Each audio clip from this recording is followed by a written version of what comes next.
Mereka kembali lagi bersama kami di Teknologi Finansial. Kali ini kita akan membahas tentang saham UMVR atau Unilever Indonesia Tbk. Nah, ini laporan keuangannya yang kuartal ketiga 2024. Ini ada presiden direkturnya, ada Benji ya. Ini ada disebutkan juga sama kantor mereka. Lalu ini ada direkturnya yaitu Vivek Agrawal. Kita lihat sama kantor mereka dari Geraha Unilever Green Office Park 3 ya. Nah, untuk laporan keuangan kali ini nilainya itu dia nilai jutaan tapi bentuknya itu rupiah ya. Kita lihat dulu kas dan setara kasnya. Kas dan setara kasnya 500 miliaran, dari 1 triliunan menjadi 500 miliaran. Dia sedikit berkurang ya kalau kita lihat di sini. Lalu ada piutang pihak ketiga, ada pihak berasi juga.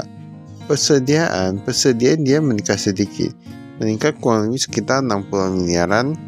60 hingga 70 miliaran gitulah ya. Total aset lancar dia berkurang. Di sini dari 6 triliunan menjadi sekitar, bukan sedikit lah ya.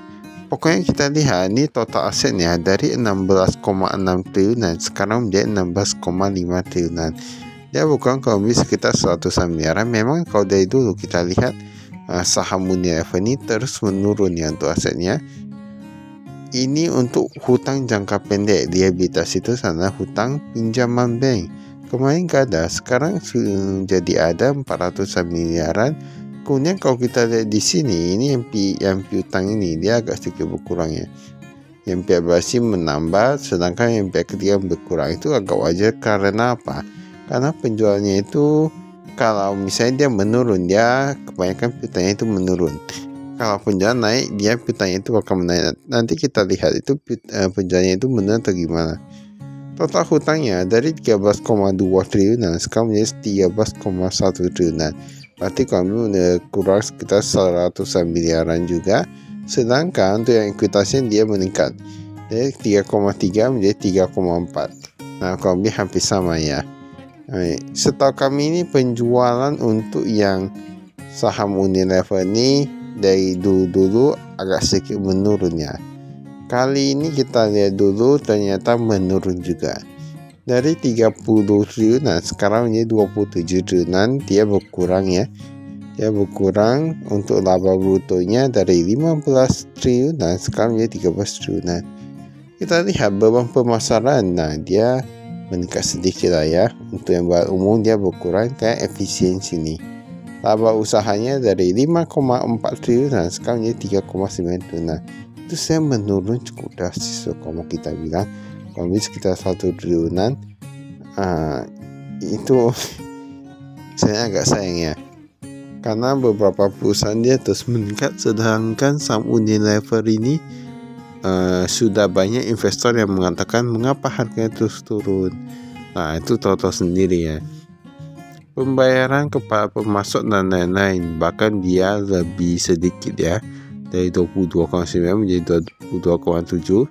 Bahkan kalau sudah kita bilang walaupun persediaan yang di Unilever ini meningkat, tetapi untuk yang labanya dia akan berkurang cukup drastis. Nah, berarti sama aja itu ya. Ini ada komisarisnya, dia agak gitu beda. Nah, ini direksinya. Direksi ini dia banyak ya yang udah gak ada ya.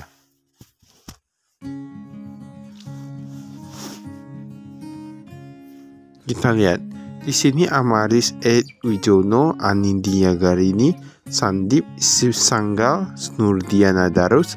Nah, dulu kemarin mereka ada jadi direktur. Sekarang sudah gak ada. Bahkan untuk yang ini yang Benji dia naik jadi direktur utama ya. Tetapi untuk yang direktur utama kemarin kan udah berubah ya. Nah, jadi terdapat perubahan direktur secara besar-besaran kalau kita lihat di sini. Ini kan menjadi pertanyaan juga, mengapa bisa seperti itu ya. Nah, ini menjadi pertanyaan juga. Ini kita lihat dulu untuk kas dan setara kasnya. Kas di bank. Oh, ini langsung kas di bank nih. Nah, ini pihak ketiga bisa lihat di sini. Ini ada Deutsche Bank. Ini dari 500 miliar menjadi 100 miliar. Pokoknya intinya dia berkurang ya. Karena gimana ya, kalau sebuah perusahaan dia penjualannya itu sudah terus berkurang, itu berarti tahu-tahu sendiri itu biasanya itu agak susah untuk naik, kecuali ada sebuah perubahan secara besar-besaran. Nah, itu mungkin kemungkinan bisa meningkatkan penjualan. Tapi kalau gitu-gitu aja, ya hasilnya pun gitu-gitu aja. Ini piutang usaha kita lihat di sini, total piutang usaha dari 2,3 menjadi 2,4. Dari ini kan dia apa ya? Yang piutang usahanya ini, ini yang pihak berelasi. Nah, bisa di sini pihak berelasi ke Unilever apa aja. Oke, dia banyak ya, ada Unilever Group. Nah, tahu gak Group itu di mana? Unilever Singapura, Unilever Taiwan, Japan, Cambodia, Hong Kong, Iraq, South Africa, Australia, New Zealand, dan lain gitu lah ya. Banyak sekali. Tetapi di sini untuk yang Ghana, Kazakhstan sekarang udah gak ada. Memang sebenarnya Unilever ini merupakan perusahaan internasional. Jadi kita perlu lihat juga. Karena biasa perusahaan internasional mereka itu cepat loh, ibaratnya kayak kalau butuh di sini mereka tarik dari yang di sini, dari negara lain. Kalau yang di negara ini mereka tarik dari sini. Nah, itu bisa kayak gitu. Nah, ini udah internasional ya. Ini persediaan kita lihat barang jadi, barang baku, dan lain-lain. Nah, ini dia sedikit meningkat, tapi ini yang barang jadi udah sangat banyak. Walaupun begitu, sebenarnya menurut kami tidak perlu khawatir ya kalau barang jadi ini atau banyak, karena untuk yang Unilever ini biasanya produknya itu dia jangka panjang. Saya nggak tahu juga tentang produk makanan lagi mana, tapi untuk produk-produk seperti kecantikan, untuk produk seperti yang lainnya, kesehatan dan lainnya, itu dia agak lama expirednya. Bahkan kalau mau kita bilang sebenarnya yang dikatakan dengan zat kimia ataupun obat itu seharusnya expirednya itu kayak seharusnya gak ada ya. Tapi itu kan tergantung masing-masing juga, mungkin kandungan proteinnya menurun atau gimana. Ini kita lihat gaji, tunjangan dan bonus untuk dalam komisaris masih meningkat ya. Padahal kalau kita lihat penjualannya itu menurun cukup drastis. Nah, semuanya itu rata-rata menurun. Tapi di sini yang direksi dia oke lah, dia berkurang, walau karena dia jumlahnya itu berkurang cukup drastis. Itu pun berkurangnya sedikit aja. Sedangkan yang komisarisnya dia gak gitu aja, itu pun malah meningkat ya. Nah, kok bisa ya kayak gitu ya. Nah, jadi ini perlu dipelajari juga mengapa kompensasi dari manajemen kunci dia masih terus meningkat ketika penjualan menurun. Apakah mereka tidak kayak disesuaikan dengan dengan kinerjanya atau gimana ya? Dan itu urusan pihak internal sendiri ya, urusan masing-masing dari tiap perusahaan, itu urusan mereka sendiri, urusan internal. Nah, ini kita utang usaha kita skip kan, sudah tahu ya biasa utang usaha itu gimana. Karena tadi kan kita sudah lihat untuk yang liabilitasnya, total utangnya.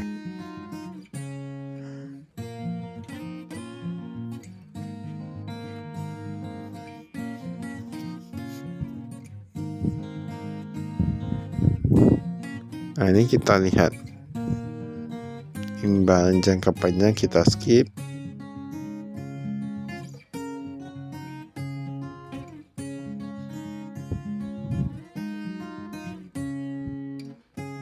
Penjualan bersih kita lihat. Penjualan bersih dari 29 triliunan sekarang menjadi 26 triliunan yang lokal. Yang ekspor dia pun menurun. Jadi semua rata-rata menurun penjualannya. Nah, jadi berarti sebenarnya kalau kita pikir-pikir berarti benar juga ya, bahwa harga saham itu berbanding lurus dengan kinerja dari sebuah perusahaan. Kita lihat saham Unilever terus menurun dari beberapa tahun terakhir, dan kita lihat kinerja memang terus menurun. Nah, itu udah tahu sendiri. Ini kita lihat nih yang dalam negeri, yang PT Grade cepat untung malah gak ada penjualannya ya. Nah, dulu ada, sekarang jadi gak ada ya. Nah, ini gerai cepat untung. Saya namanya lucu juga ya. Tapi bagus sih. Harga pokok penjualan. Ini uang pabrikasi dan lainnya. Memang ada beberapa perusahaan yang menurut kami ya, dia PT-nya itu, dia kan udah ada brandnya aja, PT-nya itu terserah mereka ya. Nah, ada juga PT yang direksinya, manajemennya itu dia suka pakai yang lucu-lucu. Ada juga yang suka tanah PT-nya itu kayak yang gemilang-gemilang, yang jaya-jaya. Nah, banyak ya, jadi banyak PT di Indonesia itu ada ciri khasnya tersendiri ya. Ini kita lihat bebannya. Ikan dari riset pasar dia meningkat. Ikan dari riset pasar dia meningkat, tetapi penjualan menurun. Berarti memang terbukti ya bahwa perusahaan itu dia kalau promosi besar-besaran, tetapi kalau memang dia memang produknya kurang apa, sedang menurun penjualannya, ya gak bisa naik juga penjualannya. Kalau misalnya sedang lesu pasarnya atau gimana gitu ya. Sebenarnya menurut kami bukan lesu pasarnya sih, tetapi mungkin seperti pengaruh persaingan juga, pengaruh kualitas produk juga, atau brand awareness juga.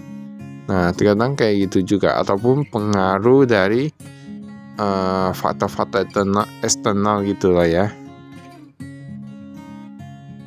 Aset dan liabilitas. Ini laba semen kita lihat. Sebenarnya terkadang kalau kami lihat penjualan sebuah perusahaan sudah menurun, sebenarnya sudah agak malas ya nengok yang terrinci ya. Ini kebutuhan rumah tangga. Nah, penjualan bersih 17 triliunan, makanan dan minuman 9 triliunan. Hasil segmennya ini dia 3,8, dan yang satu lagi sekitar 1 triliunan. Nah, dia kalau kita lihat dari semuanya, dia memang menurun ya. Dia memang menurun. Nah, ini kemarin aja capai 5 triliunan, sekarang 3 triliunan, kemarin 2 triliunan, sekarang 1 triliunan. Nah, jadi kita bisa lihat sendiri itu penjualan itu gimana.